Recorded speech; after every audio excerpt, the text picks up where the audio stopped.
Olá, camaradas. Eu sou Carlos César Almendra, do canal Conexão Marxista, e vou apresentar para vocês aqui esse livro, A Comuna de Paris, do Leon Trotsky, que, na verdade, corresponde aos capítulos 5 e 6 dessa outra obra aqui, né, do Trotsky, chamado Terrorismo e Comunismo, o Anti-Kautsky. Na verdade, o próprio Kautsky tinha escrito um livro chamado Terrorismo e Comunismo. Como ele escreveu muitas coisas erradas, inapropriadas, comparações esdrúxulas, o que fez o Trotsky? Simplesmente escreveu um livro, aí, obviamente, com o mesmo título, né? E, obviamente, como subtítulo aí, o Anti-Kautsky.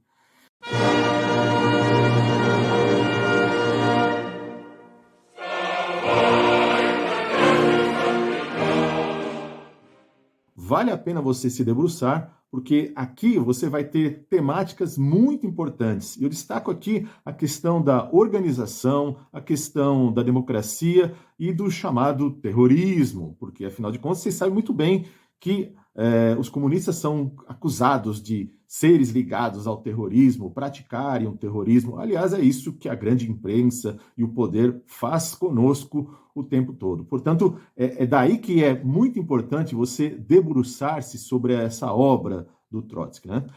Na verdade, então, o Trotsky, ele leu tanto o livro do Lissagaray, que nós temos aqui uma trilogia de vídeos do Arthur, vocês podem dar uma observada, e também em cima do livro, que não tem tradução para o português, que é do livro do Lavrov, publicado em 1919, né, chamado A Comuna de Paris, de 18 de março de 1871.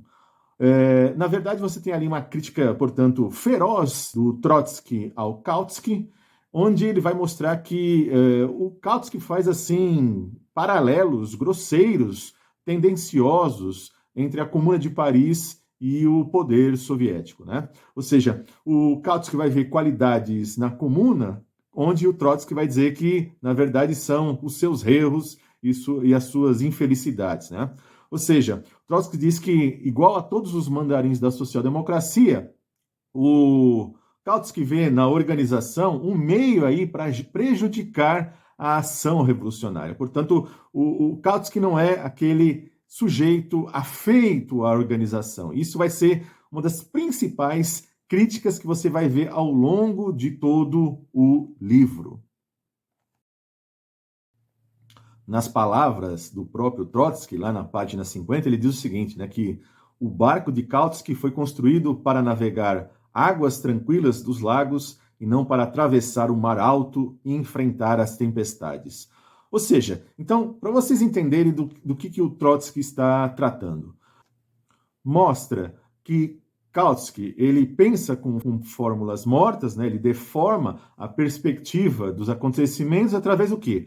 Através de analogias totalmente arbitrárias. Vamos pegar aqui um exemplo que aparece com força logo no começo da publicação, que é a declaração do Comitê Central da Guarda Nacional, publicada ali em 19 de março de 1871. Ali é o momento onde os generais Leconte e o Clemenceau Thomas, eles são fuzilados, né? Eles foram fuzilados e, obviamente, tem toda uma declaração que o Kautsky se arvora, né, para dizer que isso não tem que acontecer, foi um absurdo, coisas do tipo. Ora, vamos dar o contexto histórico. No dia 18 de março, foi o momento ali onde, em Montmartre, que é a colina de Paris, é o lugar mais alto de Paris, onde estavam ali os canhões, né, ali do exército francês. E após a não chegada, né, do exército prussiano a Paris, obviamente não teve o confronto ali em Paris, né? O que acontece? A população estava toda armada e se dirige, portanto, ao Montmartre para tomar para si, né, transformar aquela, digamos, situação favorável a si própria, né?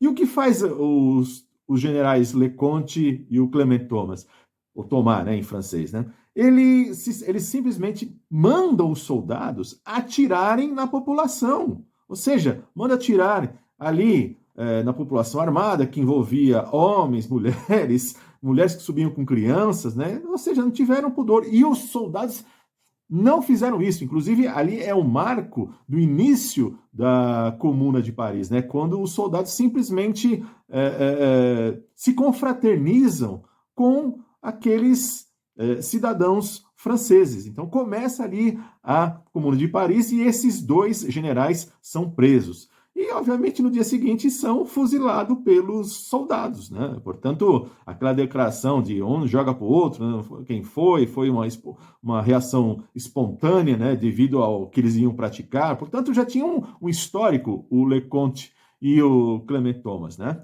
Mas não só isso. Como o Kautsky faz comparações muito grosseiras, né? Vamos pegar o caso ali da própria Revolução Russa, onde o Trotsky vai mostrar o seguinte, né? Que o caso do Miliukov, que era um dos ministros de Kerensky, né? Que era um dos fundadores do Partido Liberal, que era o partido cadete, né? Bom, o que vai acontecer? O Trotsky vai mostrar aí que o Miliukov se esforçou, assim como lá no passado o Thiers, se esforçou em muito por desarmar os trabalhadores, né? Ou seja, após a Revolução de Fevereiro de 17, que é a primeira fase da Revolução Russa, né? Então, o Miliukov, que era um cara importante no governo Kerensky, né? Em julho quase conseguiu, diz o Trotsky, né? Quase conseguiu desarmar, mas não conseguiu. E é bom lembrar que, historicamente, no mês seguinte, em agosto, o general Kornilov lançou suas tropas para cima dos trabalhadores, mas foi derrotado, né? Então, imagina se tivessem sido desarmados, né? E foi o que o Thiers o tempo todo tentou fazer.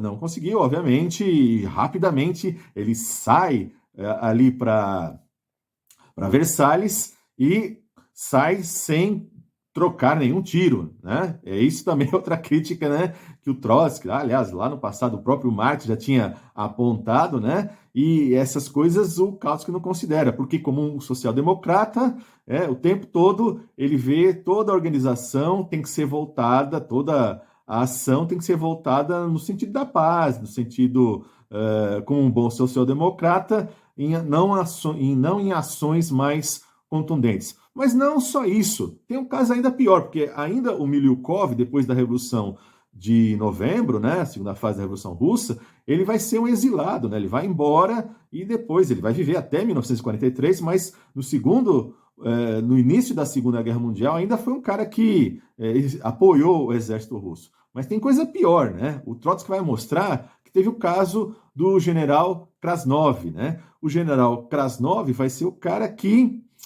também vai ser liberado aí após a Revolução de Novembro, e simplesmente o que ele vai fazer? Vai ser o grande organizador aí do Exército Branco, né? Que no Sul ficou quase um ano ali lutando contra o Exército Vermelho. E lembre-se, vocês entenderem, né? O general Krasnov, ele já era um inimigo, né? Desde a época do Kerensky, tinha sido preso, estava preso, né? E após a Revolução de novembro, né? Em outubro no calendário russo, novembro para nós, né? Ele foi liberado e, obviamente, fez um estrago tremendo, né? Ou seja, guerreou mais de um ano ali no sul da Rússia, atacou novamente São Petersburgo, organizou também o atentado contra o Lenin, né?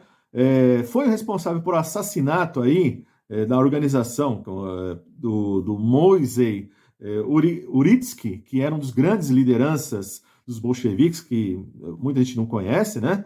Foi assassinado por um cadete, um membro, né? Um jovem oficial do partido cadete. Então, veja o estrago. Então, o Trotsky está enfatizando aqui que essa noção conciliadora do Kautsky é totalmente equivocada, que a história não se dá dessa maneira. E que terrorismo, quem pratica sempre foi não o lado vermelho da situação, e sim o exército branco, né? O lado branco, que sempre usou da extrema violência do ódio, nunca fez reféns, execuções sumárias. Isso aconteceu com certeza lá na Comuna de Paris, né? Enquanto lá em Paris eles faziam, obviamente, reféns, deixavam nas prisões aqueles que perdiam as batalhas, né, do Exército Branco. Enquanto isso, o Exército Branco, para com os comunados, não tinham nenhum prurido, ou seja, assassinavam a sangue frio. Então, ou seja, tem que se desmistificar essa noção de terrorismo, né? Isso é válido até hoje, né? Porque quem pratica o terrorismo é o Estado capitalista. Ao criticar essa forma de organização dos bolcheviques, primeiro, ele não entende, obviamente, a importância da organização em termos militares, ou seja, sem organização, sem disciplina, não tem como os batalhões, não tem como você vencer batalhas, não tem como você se movimentar e combater seu inimigo. Portanto, Kautsky não entende nada disso. Ele vê ele tem meramente uma visão formal do que vem a ser a democracia, né? Acha que tudo tem que ser votado a todo instante. Imagine em momento de batalha, vamos parar aqui de trocar tiros para fazer uma votação. Isso não existe, né? Não existe, né? Ou seja, como já dizia o Marx, né? Uma revolução não se põe em votação. Kautsky quer, na verdade, que você tenha ali, portanto, um instrumento de paz, né? Ele quer olhar, quer procurar na Comuna e também na Revolução Russa instrumentos de paz, não armas dos trabalhadores, inclusive, obviamente, a luta, o confronto propriamente dito, né? Por isso que, insisto, né, quando o Trotsky fala lá que, como todos os mandarins da social-democracia, né, ele vê a organização como algo que vai prejudicar a ação revolucionária. E como tem essa visão deturpada do que vem a ser organização, do que vem a ser, portanto, a própria luta de classes, né, o enfrentamento propriamente dito, né, e não entender da onde que vem realmente o terrorismo, a própria noção de democracia do Kautsky é de uma plena democracia formal, ou seja, não uma democracia real. Ele tem uma visão equivocada disso, né? Acaba fazendo uma citação no seu livro, né, do livro do próprio Lenin, né, A Revolução Proletária e o Renegado Kautsky, onde o Lenin já tinha apontado que, quando você tenta simplesmente pintar a comuna em termos de democracia formal, isso é um verdadeiro charlatanismo teórico, ou seja, as coisas não funcionam dessa maneira. E o Trotsky tem uma frase sobre a democracia que certamente vale para nós brasileiros, para nós latinos, vale até os dias atuais, lá na página 45, que é a seguinte: em todas as partes do país em que o regime, entre aspas, democrático, subsistiu bastante tempo, ele terminou inevitavelmente por um golpe de Estado contra-revolucionário. Parece que estamos falando de hoje. E o Trotsky, no caso ali, né, vai dar no livro, né, os vários exemplos que vão acontecer na Sibéria, na Geórgia, na Armênia. Ou seja, então ele vai colocando aí as várias regiões da Rússia, né? E não só na Rússia, também nos países vizinhos, Letônia, Estônia, Lituânia, Finlândia, Polônia. Portanto, é uma frase de efeito, vamos dizer assim, porque ela tem um efeito prático para nós até hoje, né? E vale lembrar que também tem uma passagem muito importante, que agora eu vou ler para vocês aqui no livro, na página 57, que o Trotsky aqui trata que o Marx não vê a democracia como algo, como um fim em si mesmo, né? Ou seja, quais são os limites da democracia? Vejam aí. A despeito da asserção caluniosa de Kautsky, Marx nada tem a ver com a opinião que faz da democracia a última palavra, a solução incondicional e suprema da história. O desenvolvimento da sociedade burguesa, de onde saiu a democracia contemporânea, não constitui, de modo algum, o fato de uma democratização por graus sonhada antes da guerra pelo maior dos utopistas da democracia socialista, Jean Jaurès. sonhada atualmente pelo mais sábio de todos os pedantes, Karl Kautsky. Marx considera o Império de Napoleão III como a única forma de governo aceitável numa época em que a burguesia perdeu a capacidade de governar o povo e em que a classe operária ainda não adquiriu essa capacidade. Assim, não é a democracia, mas, sim, o bonapartismo que representa, do ponto de vista de Marx, a fase final do poder da burguesia. Aqueles que se prendem à letra, sem compreender o espírito, pode dizer que Marx se enganava, porque o Império de Bonaparte deu lugar, por meio século, à República Democrática. Mas Marx não se enganava. Na essência, ele tinha razão. A Terceira República foi a época de uma completa decomposição da democracia. O bonapartismo encontrou na República Financeira de Poincaré e Clamencé uma expressão mais acabada do que havia encontrado sob o Império. É uma leitura rápida, porém densa e importante, que nessa edição, se você tirar as gravuras, as fotografias do texto propriamente dito do Trotsky, você vai ter aqui 45 páginas em letras maiores, né? E o que correspondia nessa edição a 30 páginas. Bem, esses são apenas alguns elementos que eu apontei aqui nesse vídeo para que aguce vocês a adentrar, portanto, na obra, lê-la e refletir e ter os devidos esclarecimentos, porque é uma obra fundamental para os nossos dias atuais. Então, peço aí que vocês também deem o joinha, né? Se estão conhecendo agora o canal, se inscreva, coloque aqui abaixo seu comentário. Lembre-se que também nós temos aqui a playlist Lenin e Trotsky, que vai estar aqui disponível, e a gente se vê aí no próximo vídeo.